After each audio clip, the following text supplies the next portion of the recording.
우리는 장을 볼 때 바구니에 사야 할 물건, 식품, 재료들을 담습니다. 장바구니 무엇을 담는다는 것은 분명한 목적을 가지고 담는다는 것이죠. 아무런 목적도 없이 장바구니에 아무거나 막 담지 않습니다.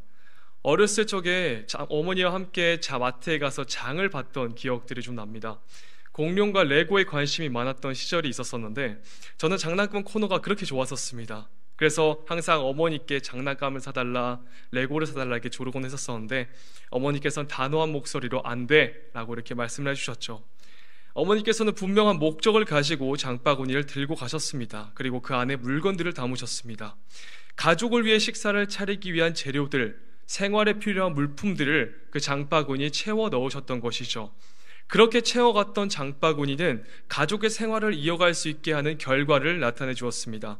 사람도 마찬가지입니다. 사람도 그 무엇을 담느냐에 따라 결과가 달라지기 마련이죠. 사람이라는 존재는 마음과 그 생각 가운데 텅 비어있지가 않습니다. 반드시 무엇인가가 채워져 있다는 것이죠. 수많은 일들을 겪어오는 과정 가운데 우리는 행복일 수도 있겠으며 사랑, 인내, 분노, 시기, 질투 등이 있을 겁니다. 이러한 감정뿐만 아니라 이것은 물질적인 것일 수도 있습니다. 돈, 친구, 가족, 명예와 같은 것일 수도 있겠죠. 이런 것들은 우리의 마음을 움직이고 행동으로 나타날 수 있게 도와주게 됩니다. 대표적인 예가 무엇일까요? 바로 부모님 마음의 장바구니를 한번 생각을 해보겠습니다. 부모님의 마음의 장바구니, 거기에는 무엇이 담겨져 있을까요? 바로 자녀들을 향한, 가족을 향한 사랑이 담겨 있다는 것입니다. 이 사랑 또한 분명한 목적을 가지고 있다는 것이죠. 자녀를 올바르게 기르기 위한 그 마음이고요, 하나님을 향한 믿음을 가질 수 있게 잘 가르치려는 그 마음, 그것들이 담겨져 있다는 것입니다. 어떻게 제가 감히 부모님의 마음을 헤아릴 수가 있을까요? 부모님의 사랑은 하늘을 덮을 만큼 크고 넓다고 생각을 합니다. 이렇게 부모의 장바구니에 자녀를 향한 사랑을 담은 것과 같이, 그것과 같이 살았던 한 인물이 있습니다. 오늘 본문에 나온 바로 사도 바울의 인물이죠. 성도님들도 알다시피 사도 바울은 하나님의 일꾼의 역할을 감당하면서 살았습니다. 그러나 그 일은 결코 쉬운 것이 아니었습니다. 40에 감한 매를 맞기도 하였으며 감옥에 갇히기도 하고 오해를 받기도 했습니다. 사람의 생각으로 넘어질 수밖에 없는 그런 상황에서도 꿋꿋하게 자신의 길을 걸어가는 모습을 볼 수가 있습니다. 우리가 지금 믿는 믿음의 생활을 생각하면 안 되는 것이죠. 바울의 시대에 그리스도를 믿는다는 것, 그것은 목숨을 걸고서 지켜내야 했던 그러한 상황들이었습니다. 정작 사도 바울도 그리스도를 만나기 전까지 예수님을 따르는 자들을 잡아 감옥에 넣었고 그들을 죽이는 일에 가담을 했습니다. 그만큼 믿음을 지키는 것이 너무나도 어렵고 가혹한 환경이었음을 알 수가 있다는 것이죠. 그러나 예수님을 만나게 되고 나서 바울의 인생은 180도 바뀌게 됩니다. 저는 그리스도의 길을 걸어가는 그 바울의 모습을 생각할 때 그것 뒷모습이 부모님의 모습이라고 생각을 하고 있습니다. 부모는 아무리 힘든 환경에서도 자녀를 위해 희생하고 헌신하는 모습을 보여주는 것이죠. 교회를 사랑하는 모습이 마치 자녀를 바라보는 것처럼 사랑하는 마음을 담아서 그 서신들을 써내려가는 상상을 할 때에 정성과 사랑이 담기지 않으면 쓰지 못할 서신들이라는 것을 우리는 볼 수가 있습니다. 오늘 읽은 고린도 후서, 이 서신은 사도 바울이 복음을 위해 자신을 변호하는 모습을 보여주고 있습니다. 왜 자신을 변호하는 모습을 보여주고 있을까요? 그 이유는 고린도 교회에서 사도 바울을 향한 사도권의 의심이 퍼지고 있었기 때문입니다. 예수님의 12 제자들 외에는 사도가 없다고 생각하는 사람들도 있었으며 과거에 바울은 그리스도를 핍박하고 죽이는 자였기 때문이었습니다. 하지만 바울은 분명히 하나님의 쓰임을 받는 사도였습니다. 사도행전에서 아나니아라는 제자가 환상 중에 사울을 만나라고 말씀을 듣게 됩니다. 그의 대답은 부정적이었습니다. 주님, 저 사람은 예수님을 믿는 자들을 박해하는 자들입니다. 그러나 주님께서는 사도행전 9장 15절에서 이렇게 말씀해주고 있습니다. 주께서 가라사대 가라, 이 사람은 내 이름을 이방인과 임금들과 이스라엘 자손들에게 전하기 위하여 택한 나의 그릇이라 라고 얘기를 해주고 있죠. 그렇습니다. 바울은 비록 과거의 믿음을 가진 자들을 위협하며 핍박하는 자들이었습니다. 그러나 예수님을 만난 이후 사도 바울은 복음을 전하기 위한 경주를 마치기 위해서 자신의 생명조차 아깝지 않다라고 주장할 수 있을 만큼의 그렇게 하나님을 향한 열심을 가진 사람으로 거듭나게 된 것이죠. 사람들 앞에서 담대히 예수님을 전하며 그의 삶은 예수님을 전하는 삶을 살아가게 되었던 것입니다. 여기서 생각해 볼 점이 있습니다. 믿음의 삶을 살아가는 바울 앞에 과연 평탄한 길만 있었을까요? 아니죠. 억울하게 갇히고 매를 맞고 목숨의 위협을 받으면서 살아갔습니다. 그저 예수님을 전하며 그의 이름을 나타내며 천국의 복음을 전하는 일 때문이었습니다. 이런 고난을 마다하지 않았던 바울은 고린도 교회를 향해 사랑의 서신을 보내게 됩니다. 본문으로 돌아가서 바울은 자신이 하나님께 어떠한 직분을 받았는지, 곧 예수 그리스도를 전파받은 일에 그 일꾼에 대한 설명을 해주고 있다는 것입니다. 현 시대로 넘어와서 그리스도의 복음을 전하는 우리가 함께 받은 그 직분에 대해서 이야기를 해주고 있습니다. 여기서 중요한 단어가 한 가지가 나오게 됩니다. 바로 질그릇이라는 단어이죠. 디모데후서 20장 21절에서는 여러 가지 그릇에 대한 이야기를 해주고 있습니다. 큰 집에는 금그릇과 은그릇뿐 아니라 나무그릇과 질그릇도 있어 귀하게 쓰는 것도 있고 천하게 쓰는 것도 있나니 그러므로 누구든지 이런 것에서 자기를 깨끗하게 하면 귀히 쓰는 그릇이 되어 거룩하고 주인의 쓰심에 합당하며 모든 선한 일에 준비함이 됨이라. 바울은 사랑하는 디모데에게 하나님의 쓰임받는 자들을 그릇으로 비유하면서 설명을 해주셨습니다. 교회를 상징하는 그 큰 집에는 다양한 사역자를 상징하는 그릇들이 있습니다. 귀하게 사용되기도 하며 천하기도 쓰이는 그릇이기도 하지만 누구든지 자기를 깨끗하게, 즉 정결하게 하게 된다면 하나님께서 선한 일로 사용하시기 적합한 모습이 된다는 것이죠. 여기서 우리는 금, 은, 나무, 흙과 같은 그 재료의 그릇으로 만들어졌는가에 초점을 맞추는 것이 아니라 하나님 앞에 정결 여부에 대한 초점을 맞춰가야 한다는 것입니다. 본문 7절을 함께 읽어보겠습니다. 우리가 이 보배를 질그릇에 가졌으니 이는 심히 큰 능력은 하나님께 있고 우리에게 있지 아니함을 알게 하려 함이라. 그렇다면 바울은 본문에서 왜 질그릇이라는 표현을 썼을까요? 그 단어를 썼을까요?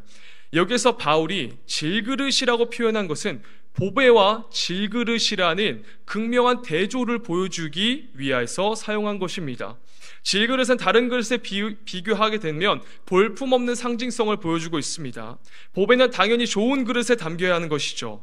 좋은 식당에 들어가서 우리가 좋은 음식을 먹으려고 할 때 그 좋은 음식이 좋은 그릇에 담겨 있지 않다면 그 보는 사람도, 그것을 먹는 사람도 기분이 좋지 않을 것입니다.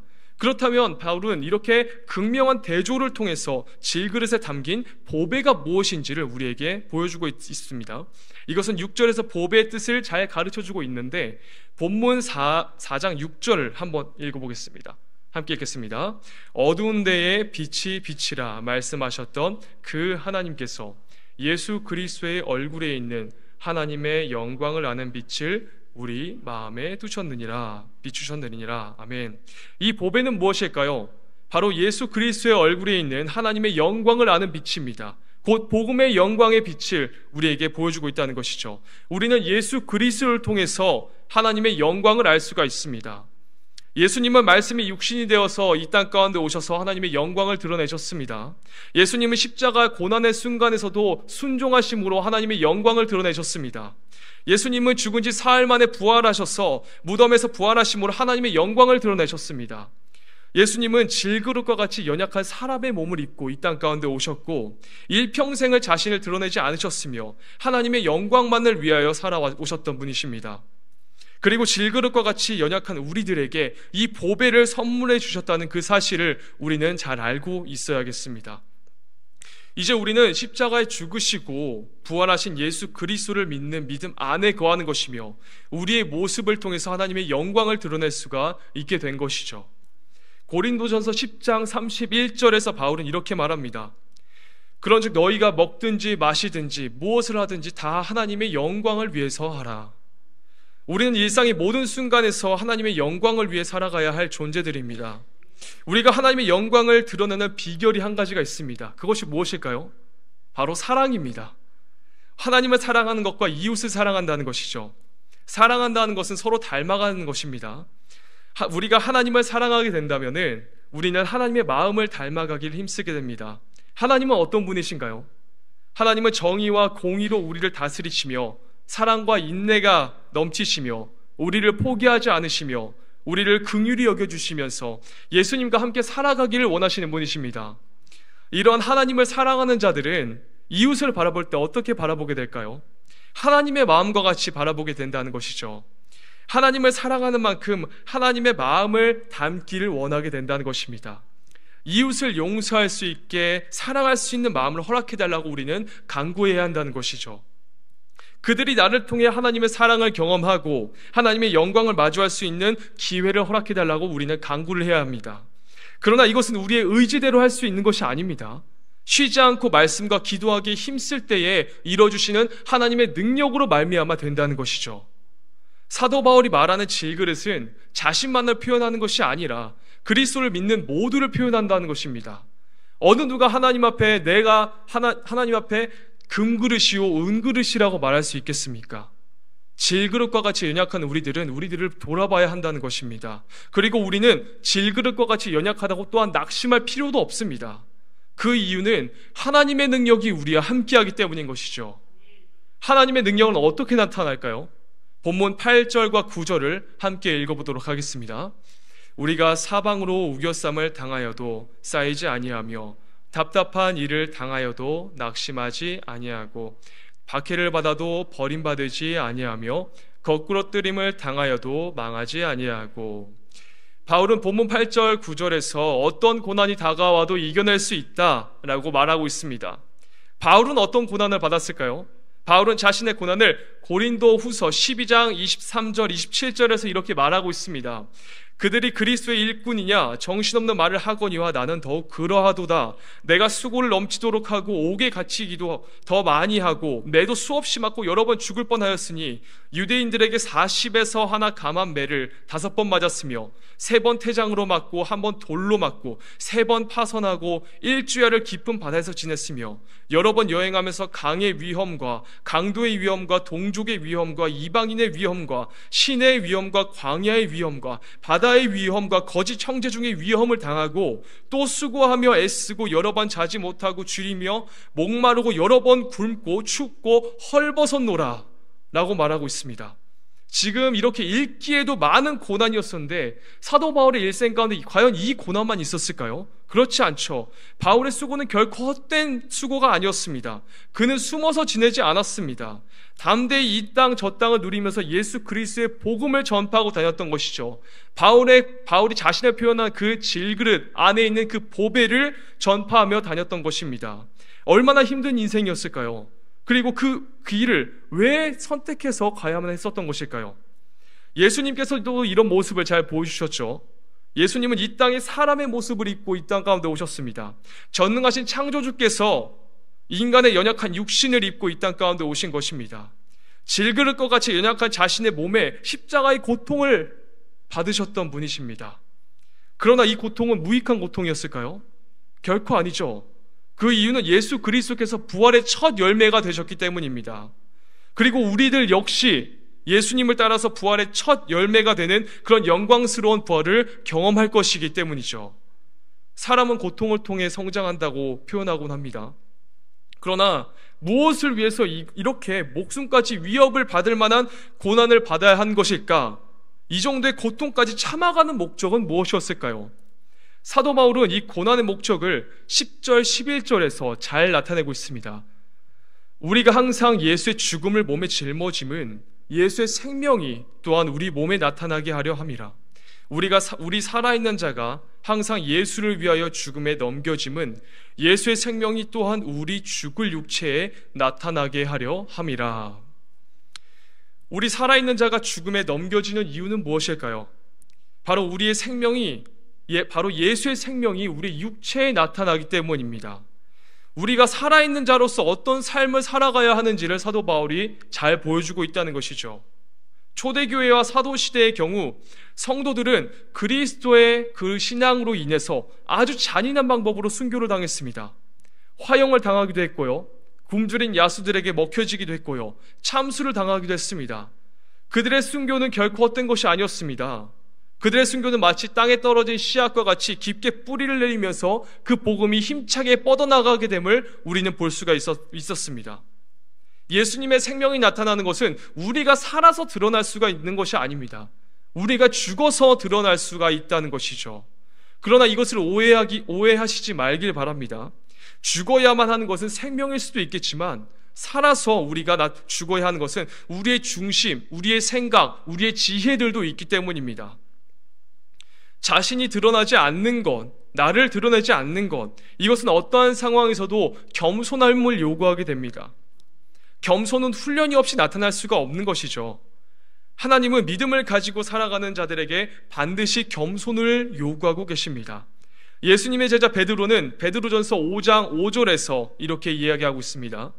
젊은 자들아 이와 같이 장로들에게 순종하고 다 서로 겸손으로 허리를 동이라. 하나님은 교만한 자를 대적하시되 겸손한 자들에게는 은혜를 주시느니라.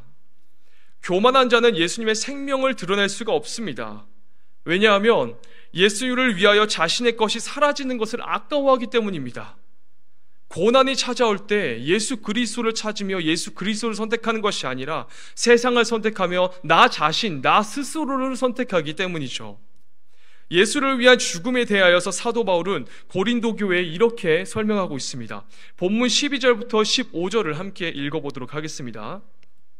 그런즉 사망은 우리 안에서 역사하고 생명은 너희 안에서 역사하느니라.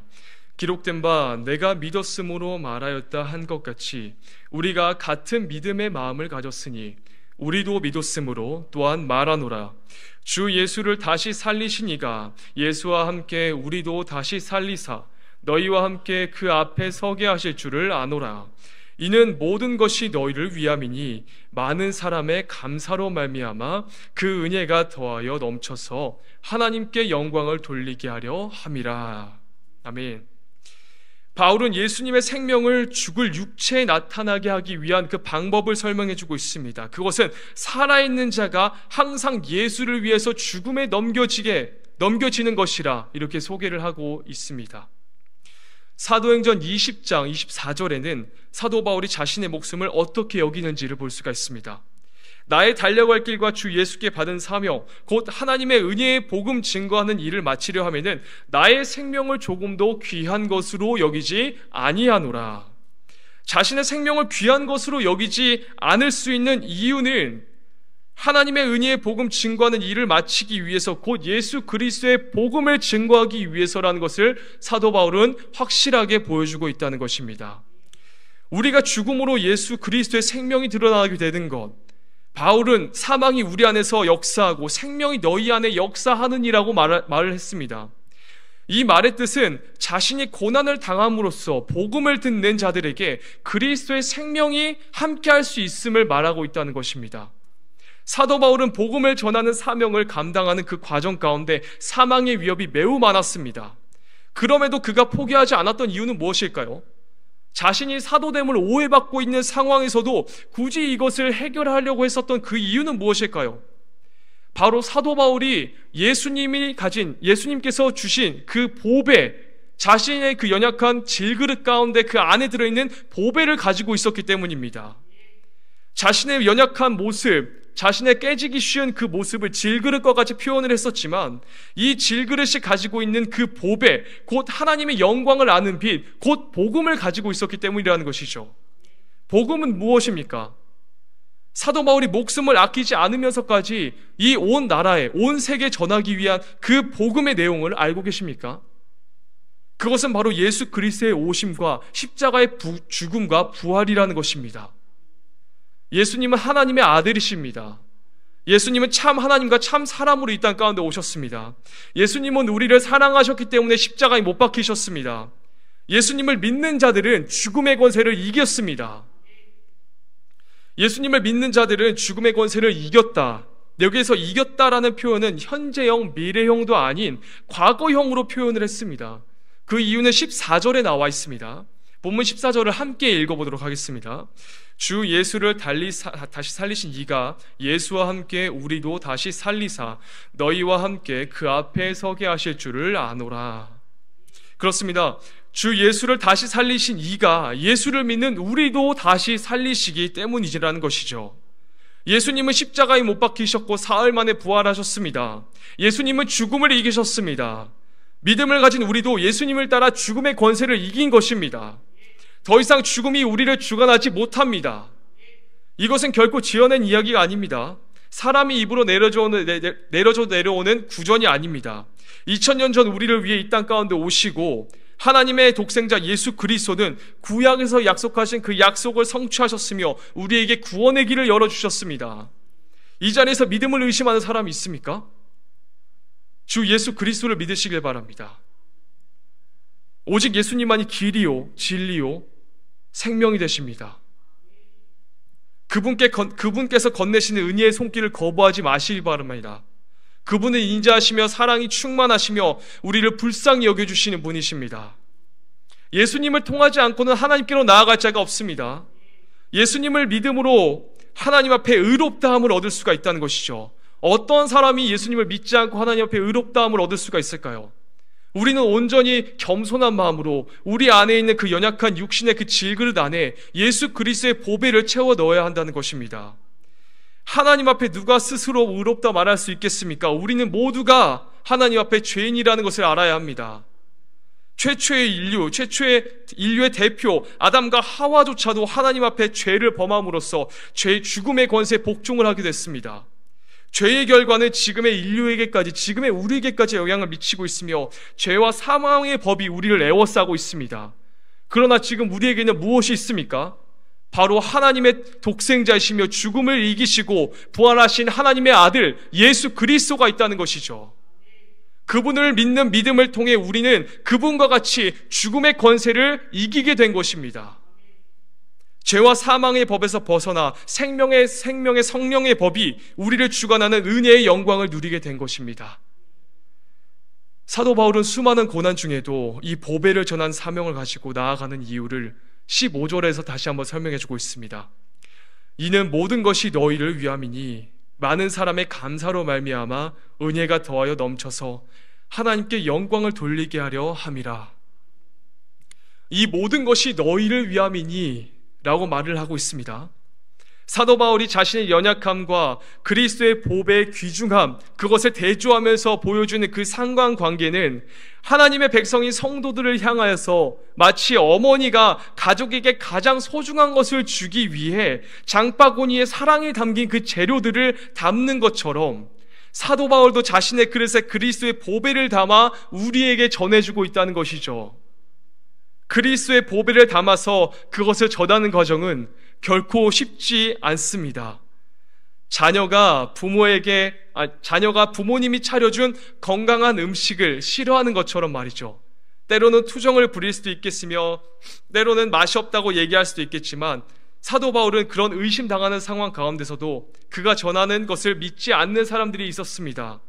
우리는 그 보배를 담는 것조차 우리 노력의 결실이 아닌 하나님의 온전한 은혜임을 알아야 될 것입니다.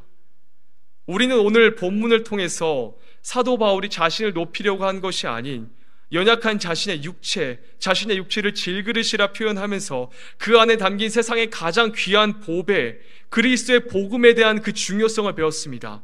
사도 바울이 목숨도 아끼지 아니하고 전해야 할 그 사명을 가지고 나아가야 한 그 복음을 우리가 가지고 있다는 것이죠. 예수님께서 저희들에게 해주신 명령이 있습니다. 항상 기뻐하라, 쉬지 말고 기도하라, 범사에 감사하라. 이것은 사도 바울이 15절에 말한 많은 사람들 가운데 감사로 은혜가 더하여진다에 대해 연관시킬 수가 있겠습니다. 우리는 항상 기뻐해야 합니다. 쉬지 말고 기도해야 합니다. 그분으로 인해서 범사에 감사할 줄 알아야 합니다. 그렇게 우리가 그 예수 그리스도의 명령을 통해서 감사가 넘칠 때 그 은혜가 더하여 넘쳐서 하나님께 영광을 돌리게 하려 함이라라는 그 바울의 말을 충족시킬 수가 있다는 것이죠. 다시 한번 본문의 제목을 생각해 보겠습니다. 여러분들은 무엇을 담고 있습니까? 우리는 무엇을 담고 있습니까? 성도님의 마음의 그릇에는 무엇을 담고 있습니까? 세상에서 썩어져 없어져 갈 것들을 담고 계십니까? 물질, 이웃, 내 욕심, 그 모든 세상의 모든 것들을 담고 계십니까? 아니면 영원한 영생의 소망이 있는 그리스도의 복음을 담고 계십니까? 그것을 우리는 반드시 생각을 해봐야 할 것입니다. 우리가 가지고야 있어야 할 그 귀한 보배, 어느 것과도 바꿀 수 없는 그 보배, 사도 바울이 목숨을 바치면서 전하고자 했던 그 보배, 이 보배가 우리 안에 있다는 것이죠.